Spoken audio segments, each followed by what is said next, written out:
Kinong ilam shnong bagi rupat ba katan keling hak distrik Riboy, kabadan hak jaka kaput bat kajela Asam.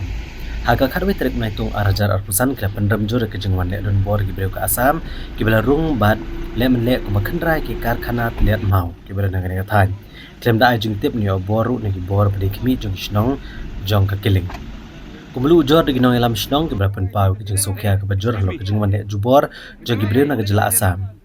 Kiloong bagila surung jubor si karkhana liat mau berenang dengan tan dan bakam bagi gibreu jong sorkar Asam bat gibami kematu nak yang syari jong jela Asam. Lepan pauru bahaga jeng persang bantli halor kani kejengwan khandra jongki.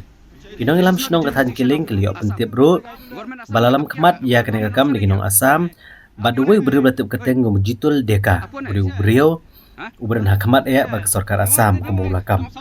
Reha bagi nong alam shnong bagi nong tok kubor ang distrik Riboy kila persang menkeli dan penekran batu halo kene kejeng khandra ulah kentat dan juba bat pat kerat nok nang kejaka ki jaka bagi beriu ke Asam kila let ban khandra ki kentup nadu kejaka bahap apa put usam jong skul ba USTM bat katukan ni ki karkhana liat mau reha den bagi nong tok kubor ke jela Meghalaya kila persang menkeli bat penia halo kene kejeng khandra jong ini beriu kila pat pak nang kejaka.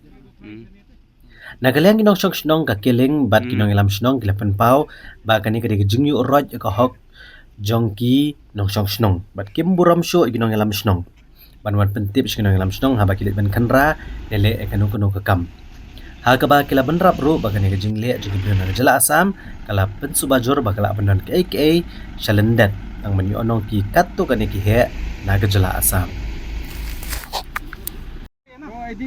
Hey, excuse me. जवाब देना। आप कैसे जाएगा? हम लोग मीडिया से आप जवाब दीजिए। आप कहाँ से हैं?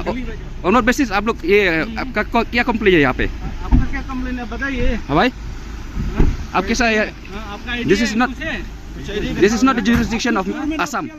गवर्नमेंट असम ने आप क्या गवर्नमेंट ऑफिशियल है क्या? आप क्या है? आप कौन है? ओए, आप कौन है? हाँ? आप कैसे आया? जवाब दे दो आप समझ में आया कोर्ट में केस है। अरे आप किस आप कौन है? आप कौन है? आप बताइए ना। आपको कोर्ट अपॉइंट किया, आपको अपॉइंट किया।